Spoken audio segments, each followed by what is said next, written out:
여러분 문제 하나 내겠습니다. 맞춰보세요. 결심한 마음이 사흘을 가지 못하고 곧 느슨하게 풀어져 버리는 것, 이것을 무엇이라고 할까요? 빈칸에 들어갈 말, 제가 빈칸을 드리겠습니다. 빈칸에 들어갈 말을 쓰세요. 작땡 삼땡.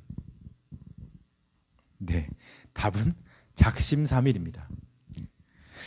그런데 어떤 초등학교 학생이 이 문제 이렇게 적었대요. 답은 작심삼일인데 작은 삼촌 이렇게 적었다는 겁니다. 결심한 마음이 사흘을 가지 못하고 곧 느슨하게 풀어져 버리는 것이 작은 삼촌이래요. 너무 재밌지 않나요? 제가 이거 보고 한참 웃었는데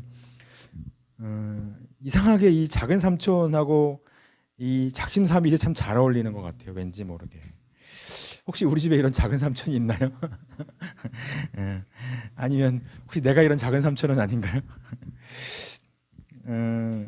왠지 작은 삼촌과 추리닝 바지와 삼선 슬리퍼와 이 작심삼일은 너무 잘 어울리는 것 같아요. 작은 삼촌들은 좀 억울하겠죠. 네. 새로운 삶, 새로운 일, 새로운 길에 대한 다짐을 우리는 수시로 합니다. 근데 참 우리의 의지가 약하다는 것을 늘 그때마다 우리는 새롭게 또 경험하게 되죠. 오늘 본문은 우리에게 진짜 필요한 새로운 길, 새로운 삶이 무엇인가에 대해서 보여주고 있어요. 우리의 속사람이 새로워지고 우리의 삶이 새로워지기 위해서 우리가 지나야 할 새로운 길이 무엇인가 하는 것을 우리에게 말씀하고 있죠. 우리가 기회가 되는 대로 두 번에 걸쳐서 이 새로운 길을 함께 지나가 보도록 하겠습니다.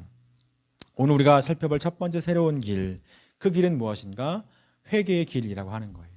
우리에게 부여하신 새로운 삶, 근데 그 새로운 길은, 첫 번째 새로운 길은 뭐냐면 오늘 본문이 말씀하고 있는 새로운 길은 회개의 길이라는 것입니다. 23절, 24절 제가 읽겠습니다. 다만 우리를 박해하던 자가 전에 멸하려던 그 믿음을 지금 전한 다음을 듣고 나로 말미암아 하나님께 영광을 돌리니라. 바울이 회심하고 변했어요. 그리고 바울의 회개와 변화로 교회는 지금 하나님께 영광을 돌리고 있어요. 우리도 이 회개라고 하는 새로운 길을 지나가야 해요. 여러분, 회개가 무엇이죠?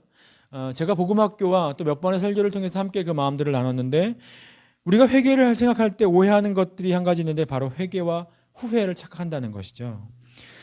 예를 들면 사사기 2장의 장면과도 같은 거예요. 사사기는 1장에서부터 실패의 모습으로 시작합니다. 가나안 땅을 완전히 정복하지 못하는데 열심히 정복했는데 정복하지 못해요. 근데 그 정복하지 못한 이유를 2장에 설명합니다. 2장 1절부터 3절까지입니다. 참고 구절에 나와 있습니다. 제가 읽겠습니다. 여호와의 사자가 길갈에서부터 보김에 이르러 가로되 내가 너희로 애굽에서 나오게 하고 인도하여 너희 열조에게 맹세한 땅으로 이끌어 왔으며 또 내가 이르기를 내가 너희에게 세운 언약을 영원히 어기지 아니하리니 너희는 이 땅 거민과 언약을 세우지 말며 그들의 단을 헐라 하였거늘 너희가 내 목소리를 청종치 아니하였도다 그리함은 어찌미뇨. 그러므로 내가 또 말하기를 내가 그들을 너희 앞에서 쫓아내지 아니하리니 그들이 너희 옆구리에 가시가 될 것이며 그들의 신들이 너희에게 올무가 되리라. 하나님께서 은혜를 베푸시고 하나님과 언약을 맺었는데 하나님을 잊어버렸어요. 너희 마음대로 하였다 하는 것입니다. 그래서 그 땅 사람들을 다 쫓아내지 않고 너희의 가시와 올무가 되게 하겠다는 말씀입니다. 이스라엘은 하나님을 잊었고 은혜를 잊었고 언약을 잊었어요. 그런 이스라엘을 책망하시고 돌이키시려고 하나님의 사자가 어디서부터 왔냐면 길갈에서부터 왔다고 설명합니다. 여호수아서의 내용을 보면 길갈은 이스라엘에게 승리와 언약의 상징이에요. 곧 얻게 될 약속의 땅을 바라보았던 언약의 땅이에요. 그곳 길갈에서 여호와의 사자가 왔어요. 하나님은 언약을 지키셨고 하나님은 언약을 기억하셨어요. 그런데 이스라엘은 아닌 거예요. 그 뒤에 재미있는 장면이 나오는데 하나님의 책망을 듣고 이스라엘이 통곡합니다. 소리 높여 웁니다. 얼마나 울었는지 여기를 복임이라고 불렀는데 이 복임이 무슨 뜻이냐면 우는 자들이라는 뜻입니다. 그리고 제사를 드립니다. 언뜻 보기엔 믿음이 좋아 보이죠? 회개한 것처럼 보입니다. 그런데 그 이후로 사사기에 어떤 이야기가 나오는 줄 아십니까? 여호수아가 죽고 나서 이스라엘이 여호와를 알지 못했다고 합니다. 하나님을 잊었습니다. 심지어 이스라엘이 여호와를 버렸다 이렇게까지 성경은 표현합니다. 진정한 회개가 무엇인가? 진정한 회개는 방향성을 돌이키는 것입니다. 그래서 눈물이 없어도 할 수 있는 것이 회개입니다. 물론 진정으로 회개하면 눈물 흘립니다. 가슴이 뜨거워집니다. 우리의 죄가 부끄러워집니다. 울며 통곡하기도 합니다. 그러나 눈물만 쏟고 끝나면 그것은 후회입니다. 그것은 회개가 아닙니다.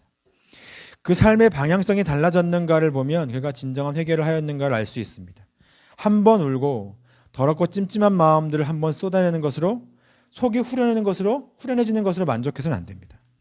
누군가는 이것을 사우나 영성이라고 표현하더라고요. 우리 회개는 일주일에 한 번 사우나 가서, 요즘은 코로나 때문에 일주일에 한 번도 못 가죠.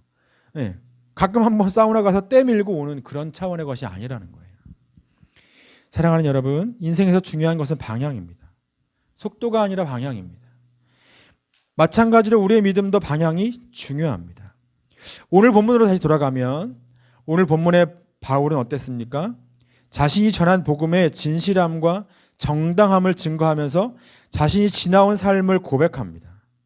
예수 그리스도를 만난 후 바울의 삶이 달라졌어요. 예수 그리스도를 만나기 이전에 바울은 어떤 사람이었습니까? 오늘 본문 13절, 14절 내가 이전에 유대교회에 있을 때에 행한 일을 너희가 들었거니와 하나님의 교회를 심히 박해하여 멸하고 내가 내 동족 중 여러 영갑자보다 유대교회를 지나치게 믿어 내 조상의 전통에 대하여 더욱 열심히 있었으나. 바울은 유대교의 율법, 유대교의 전통에 대해서 굉장히 열심을 가진 사람이었어요. 자신의 동년배들보다 더 열심히 있는 사람이었어요. 그는 가말리엘의 제자였어요. 가말리엘은 당시 유대 안에서 제일 탁월하고 존경받는 선생 가운데 하나였어요. 바울은 그 밑에서 율법을 배웠어요. 예수 그리스도가 온 인류의 구주라는 것과 그리스도인들의 가르침은 바울이 받아들일 수 없는 것이었어요. 바울은 교회를 그냥 두지 않고 핍박하고 멸망시키려고 이 땅에서 없애려고 애를 썼던 사람이에요. 전에는 회방자요, 핍박자요, 폭행자였다고 말합니다. 율법에 열심히 있고 교회를 핍박하였고 복음을 대적했던 바울이 전환점을 만납니다. 다메섹에서 주님을 만납니다. 바울은 주님을 만나고 변하여 복음을 전하는 자가 되었습니다. 바울의 고백이 이제 이렇게 달라졌습니다. 15절, 16절입니다. 제가 읽겠습니다. 그러나 내 어머니의 태로부터 나를 택정하시고 그의 은혜로 나를 부르시니가 그의 아들을 이방에 전하기 위하여 그를 내 속에 나타내시기를 기뻐하셨을 때에 내가 곧 혈육과 의논하지 아니하고. 바울의 인생의 방향이 바뀌었어요. 그리스도의 종이 되었어요. 복음의 빚진 자가 되어서 이방의 복음을 전하는 일꾼이 되었어요. 물론 바울의 경우는 좀 특수한 면이 있죠. 모두가 바울의 다메섹과 같은 그런 사건과 같은 체험을 하는 것은 아닙니다. 그러나 예수 그리스도의 복음을 받은 사람들은 이와 동일한 원리 안에 있다는 것을 성경은 계속 말씀하고 있어요. 구원이라고 하는 큰 그림 안에 있는 회개이든 믿음의 여정 속에서 만나는 작은 회개이든 그 원리는 같다는 거죠. 우리도 예외일 수 없는 거예요. 그렇다면 이렇게 회개하고 자신의 인생 방향이 바뀌는 것은 무엇 때문에 가능할까요? 이렇게 바울이 자기 삶의 방향이 바뀌고 우리도 주님으로 말미암아 우리 삶의 방향이 바뀌고 이렇게 회개하고 인생의 방향이 바뀌는 것은 무엇 때문에 가능할까요? 바로 하나님의 은혜 때문이라는 것입니다. 에베소서 3장 8절입니다. 참고 구절입니다. 제가 읽겠습니다. 모든 성도 중에 지극히 작은 자보다 더 작은 나에게 이 은혜를 주신 것은 측량할 수 없는 그리스도의 풍성을 이방인에게 전하게 하시고 돌이켜보니 나를 이미 택하시고 부르신 것이 전적인 하나님의 은혜입니다 하는 것이죠. 하나님을 추구하지도 않고 찾지도 않았고 예수가 구주일 것이라고는 상상도 못한 바울에게 어느 순간 하나님이 개입하셔서 예수 그리스도의 복음을 적용시켜 주셨어요. 바울이 그때 그런 일이 어떻게 자신에게 일어났는가 돌아보니 자격 없는 자신을 하나님께서 사랑하셔서 복 주신 것을 알게 되었다는 거예요. 주님을 만나고 그 순간의 은혜를 경험했지만 그것이 오래전부터 하나님이 계획하시고 그렇게 오랫동안 사랑으로 기다리시다가 그 순간에 우리에게 적용시켜 주신 것입니다. 내가 구원받은 자라는 믿음으로 자신을 돌아보면 여러 질문이 떠오를 것입니다. 내가 어떻게 해서 구원을 받았지? 믿음으로 받았는데 이 믿음은 도대체 나에게 어떻게 왔지? 내가 믿는 순간에 내가 믿음으로 복음을 받아들이겠다고 결단한 것 같은데 믿는 자가 되고 보니 나처럼 영적으로 눈 어두운 자가 도대체 어떻게 십자가에 못 박힌 예수님을 하나님의 아들이라고 그렇게 받아들이고 그분이 나를 위해 죽으셨다고 이 받아들이는 구원을 얻게 되었는가? 그리고 성령이 조명하심을 따라 우리가 깨닫게 되는 것입니다. 분명히 내가 믿기 전에 내가 알지 못하는 사이에 성령께서 내게 임하셔서 그의 은혜로 나의 보지 못하는 영적인 눈을 뜨게 하시고 나로 하여금 십자가에 달린 예수님을 하나님의 아들로 인정하게 하고 그가 나의 죄를 위하여 돌아가셨다는 것을 내가 받아들이게 하고 하셨다는 것이죠. 아, 나의 강팍한 마음을 꺾어서 주님께 순종하게 하셨구나.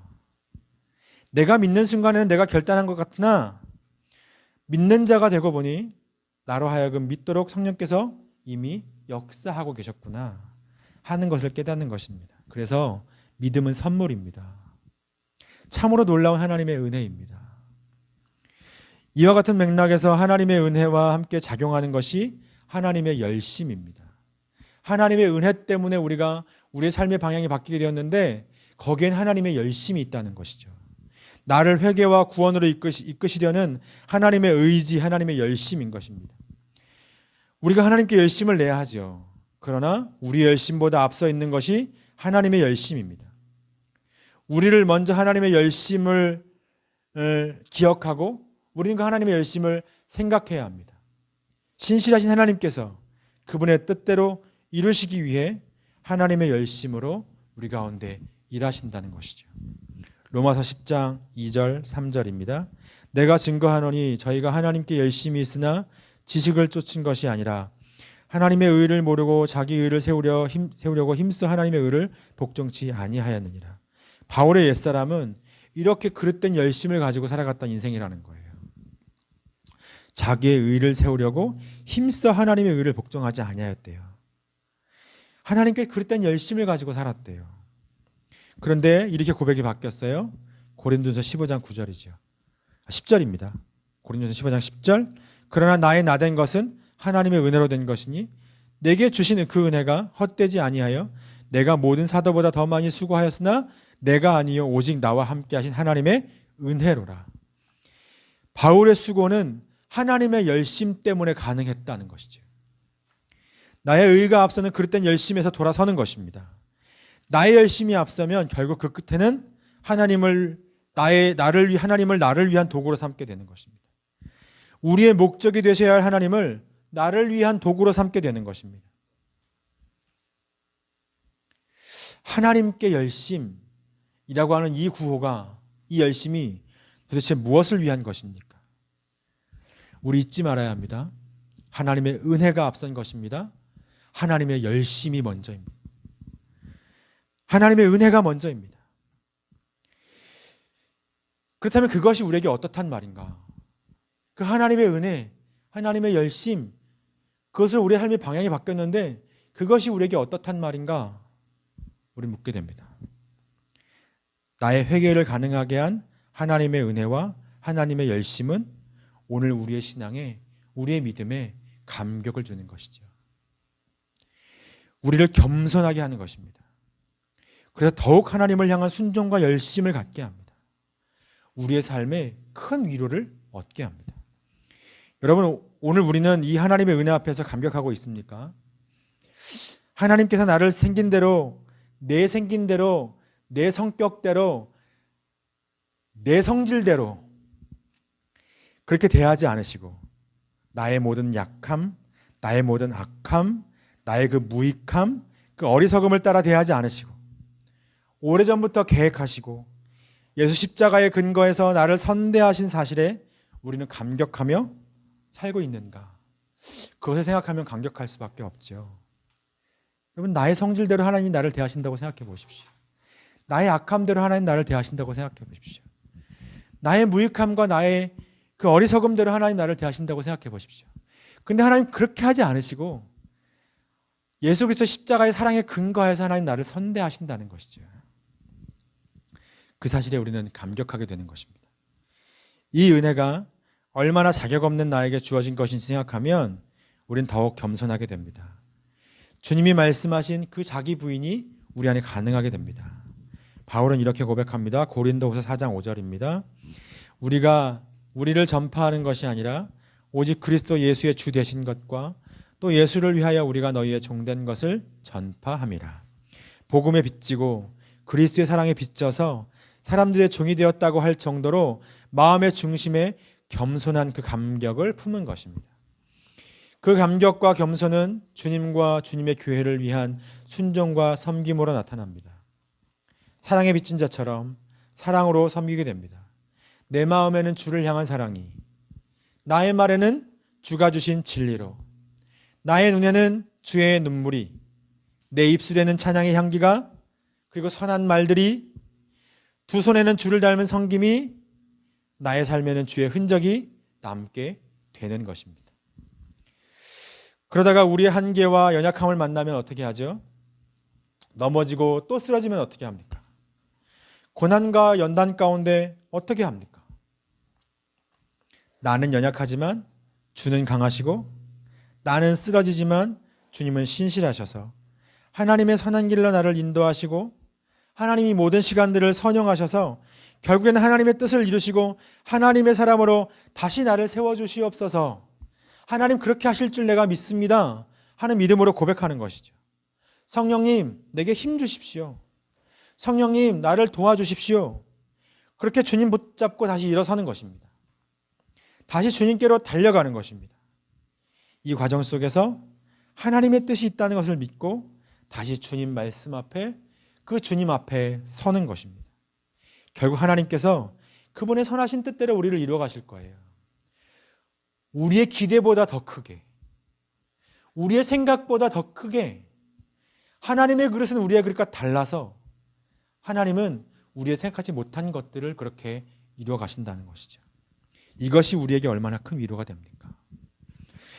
오늘 우리 다시 한번 하나님을 향한 우리의 열심, 하나님을 붙잡는 그 씨름에 우리가 힘을 얻게 되기를 간절히 소망합니다. 우리는 하나님의 은혜로 회개하고 하나님의 열심을 따라 하나님의 영광을 위해 살아가는 사람들입니다. 이제 내 멋대로 살 수도 없고 내 멋대로 살아서도 안 되는 사람들입니다. 이제 우리는 하나님을 신뢰하고 성령님을 의지해야 합니다. 성령님을 의지해서 그 방향성을 지키는 싸움을 해야 하는 사람들입니다. 제가 중고등학교 때 여름 수련회든 겨울 수련회든 가면 정말 엄청 울고 열심히 기도했던 것 같아요. 저뿐만 아니라 수련회 가면 진짜 참 열심히 울고 기도했던 것 같아요. 네. 열심히 기도하고 회개하고 은혜 받고 옵니다. 그래서 내려오면 정말 온 세상을 다 바꿀 것 같은 그 믿음을 가지고, 은혜를 가지고 내려오는데, 여러분 그 뜨거움이 얼마나 가든가요? 길면 한 달 가면 길죠. 한 2주 가나요? 그러고 나면 도대체 난 왜 이러나 실망합니다. 짜증도 났습니다. 도대체 난 뭐지? 나중에 알았습니다. 저는 그걸 지속시킬 만한 능력이 없는 사람이었습니다. 여러분, 하나님의 은혜를 기억하십시오. 신실하신 하나님을 신뢰하십시오. 능력 주시는 성령님을 신뢰하십시오. 의지하십시오. 그리고 지키는 싸움을 하십시오. 방향성을 지키는 싸움을 하십시오.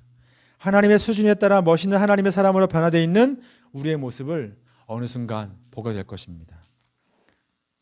중심이 달라진 열심은 결국 복음의 진실함을 나타나게 되는 것이죠. 이렇게 방향이 달라진 열심은 오늘 말씀의 마지막 절과 같이 교회의 덕이 되고 하나님의 영광이 될 것입니다. 이 새로운 길에서 주님의 기쁨으로 살아가는 우리 모두가 되기를 간절히 소망합니다.